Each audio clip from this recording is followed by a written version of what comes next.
Should you buy a unit as an investment property? Now, if we're looking at units to buy as investment properties, really we want to determine what type of unit we're actually going to buy, because you could be talking about an apartment unit, like in a complex like this.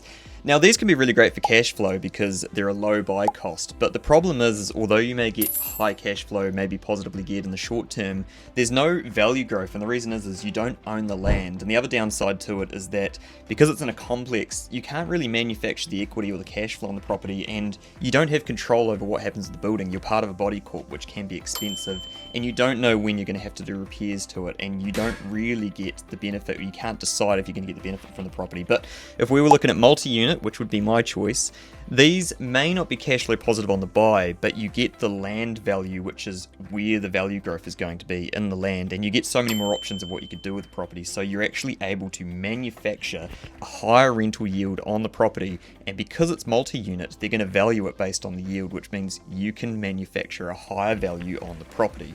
And I mean, all we need to do is look at the evidence of these two, the first two properties I've pulled up. So this one here being a body-corp, an apartment, over 20 years from 2001 it was valued at $116,000, and in 2021 $160,000. So not much value growth over 20 years. That doesn't sound like a very good investment to me. But if we look at the multi-unit one that we pulled up, which has a block of flats in Invercargill, far south, we can see that in 2021 it was valued at around about $145,000, and in 2022 at $1.24 million. So would you take the $50 a week cash flow positive, or would you take the $1 million in value growth over 20 years? I know which one I'd take.